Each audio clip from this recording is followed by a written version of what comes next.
Hey you guys, welcome back to the channel. Today's video is going to be a London vlog. I got here on the 15th. Yeah, I got here on the 15th at about 5 a.m. in the morning, and luckily my apartment was ready. This is my apartment. I'm staying at the Lehman Lock on Lehman Street. So I went to Covent Garden on the first day, and I went to two of the cafes on my list that I wanted to go to. I went to Hip Chips, and then I went to Crosstown Donuts, and Hip Chips and Crosstown Donuts both disappointed me immensely. Like, they disappointed me so much. I was really upset about it. Not great, wouldn't recommend. And then I went to Away and I got a really lovely suitcase, and then in the evening I went to Sky Garden, and then yesterday I think I went to Covent Garden again. Yeah, yesterday I went to Covent Garden, but it was such a pretty, it was like 22 degrees, the sun was out, and I did a lot of shopping.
So then this morning I woke up at 8, I did some study and stuff, and then I went to Victoria, and I finally went to like a really cute cafe. I can't remember what it's called, but I did get some stuff from the cafe, so I'll just show you that now. This is such an irrational purchase, so I couldn't resist. I got a tote bag. I think this is the cutest tote bag I've ever seen. Peggy Portion Cakes. Oh my god, it's so cute. I could die. And then I got like, oh my god, they're so cute. Okay, I got this like biscuit. I might eat this. I was gonna like bring it for my sister, but I feel like it's gonna break. And then I got these beautiful like candies. I love them. I love this bag. It's so cute. Yeah, so I went to Peggy Portion Cafe, and then I also went to another cafe that I can't remember the name of, so I'll write it here or have it linked down below, and I had like a watermelon ice cream. I didn't really like the watermelon ice cream, wouldn't recommend, but yeah, I had a watermelon ice cream. I will update you. Tonight I'm going out to dinner with one of my good friends that I met on my Top Deck tour, and we're going to this like biker place in Shoreditch, and it should be really nice. So I'm going out for dinner tonight. Tomorrow I have the Harry Potter tour, which should be really lovely, and then after that on the 21st I'm moving to another hotel. I'm moving to the Shangri-La at the Shard, and I'm so excited. I'm so excited about it. I cannot describe to you how excited I am. And there are planes like flying over, but anyway, I'll talk to you later.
Good morning from the Shard in London.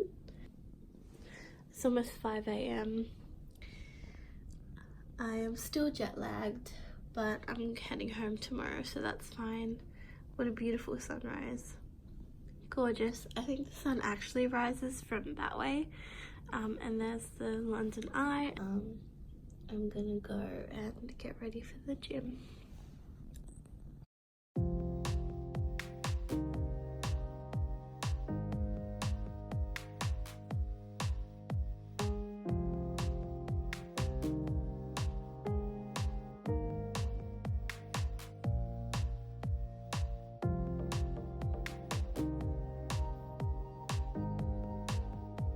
Hey again everyone, I'm so happy to be talking to you. I actually changed hotels not long ago. I'm staying at the Shard in the Shangri-La. Yeah, the Shangri-La in the Shard. It's been amazing. It's such a beautiful hotel.